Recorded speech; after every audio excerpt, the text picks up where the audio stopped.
ഈ തടവുകാർ വളരെ വീക്കായ തടവുകാരോട് പ്രശ്നമുണ്ടാക്കിക്കൊണ്ടിരിക്കുന്നു. അങ്ങനെ ഇരിക്കെ ജയിലിൽ പുതുതായി വന്നൊരു തടവുകാരനോട് ആവശ്യമില്ലാതെ പ്രശ്നമുണ്ടാക്കി അയാളെ അറ്റാക്ക് ചെയ്യുന്നതിനായി ഗ്യാങ് ആയി പോകുന്നു. അയാൾ ഇവരെ കണ്ട് ഞാൻ 5 വരെ എണ്ണുന്നതിനുള്ളിൽ എല്ലാവരും ഇവിടെ നിന്ന് പൊയ്ക്കോ, അല്ലെങ്കിൽ ഒരാൾ പോലും ഇവിടെ നിന്ന് നല്ലതുപോലെ പോകില്ലെന്ന് പറയുന്നു. അവന്മാർ അത് കേട്ട് അയാളെ കളിയാക്കി ചിരിക്കാൻ തുടങ്ങുന്നു. അയാൾ 5 വരെ എണ്ണി തീർത്ത് അടുത്തു തന്നെ കത്തിയുമായി നിന്ന് ഒരാളുടെ കത്തി പിടിച്ചു വാങ്ങി അയാളുടെ ഷോൾഡറിൽ തന്നെ കുത്തുന്നു. അതിനുശേഷം അവിടെ ഉണ്ടായിരുന്ന എല്ലാവരെയും വളരെ സിമ്പിളായി അടിച്ചിട്ടിട്ട് അവിടെ നിന്ന് പോകുന്നു. കുറച്ചു ദിവസങ്ങൾ കഴിഞ്ഞ് അയാൾ ജയിലിൽ നിന്ന് റിലീസ് ആവുന്നു. എന്നിട്ടൊരു സ്ഥലത്ത് ഫൈറ്റിംഗ് ഗെയിം നടക്കുന്നത് കാണുന്നു. അതിൽ വിൻ ചെയ്താൽ ഒത്തിരി കാശ് കിട്ടും, പക്ഷെ അത് ജീവന് തന്നെ ആപത്താണ്. ഇയാൾ സൈലന്റ് ആയി ആ ഗെയിം കണ്ടുകൊണ്ട് നിൽക്കുന്നു. അപ്പോൾ അവിടേക്ക് കുറച്ച് കാറുകൾ വരുന്നു. കാറിൽ നിന്ന് വലിയൊരു മാഫിയ ലീഡർ പുറത്തിറങ്ങുന്നു. അയാൾക്കൊപ്പം ഒരു റെസ്ലറുമുണ്ട്. അവനെ കാണാൻ തന്നെ ഒരു രാക്ഷസനെ പോലെയുണ്ട്. അവൻ ഇതുവരെയും 56 പേരെ കൊന്നിട്ടുണ്ട്. അവനും അവിടെയുള്ള മറ്റൊരു ഫൈറ്ററും തമ്മിൽ ഫൈറ്റ് സ്റ്റാർട്ട് ചെയ്യുന്നു. അവന്റെ തലയിലിടിച്ചതും ആ ഫൈറ്ററിന്റെ കൈ തന്നെ ഒടിയുന്നു. അതിനുശേഷം അവൻ സിമ്പിളായി ഒറ്റ ചവിട്ടിൽ ആ ഫൈറ്ററിനെ നിലംപരിശാക്കുന്നു.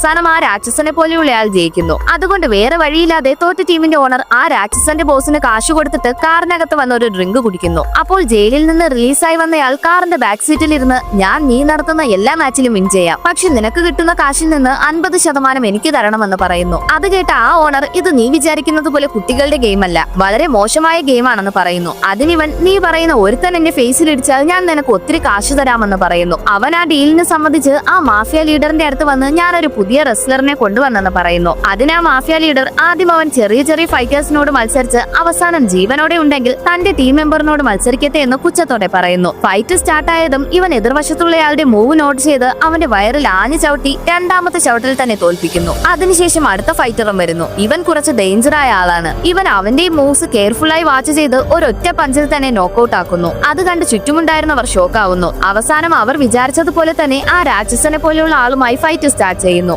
അയാൾ ഇവനെ ഇടിക്കാൻ ശ്രമിക്കുന്നു, പക്ഷെ ഒരിടി പോലും അവന്റെ ദേഹത്ത് കൊള്ളാതെ അവൻ ഒഴിഞ്ഞു മാറിക്കൊണ്ടിരിക്കുന്നു. എന്നിട്ട് പെർഫെക്റ്റ് ആയ ഒരു ടൈമിൽ അയാൾക്ക് ഒരു ചവിട്ട് കൊടുക്കുന്നു. അയാൾ താഴെ വീഴുന്നു. എന്നിട്ട് വീണ്ടും എഴുന്നേറ്റ് ഇവനെ ഇടിക്കാൻ വരുന്നു. പക്ഷെ അപ്പോഴും ഇവൻ ഒരിടി പോലും തന്റെ ദേഹത്ത് കൊള്ളാൻ സമ്മതിക്കുന്നില്ല. അവസാനം അയാളെ ചാടി ഒരു ചവിട്ട് കൊടുത്ത് ആ ഗെയിം അവസാനിപ്പിക്കുന്നു.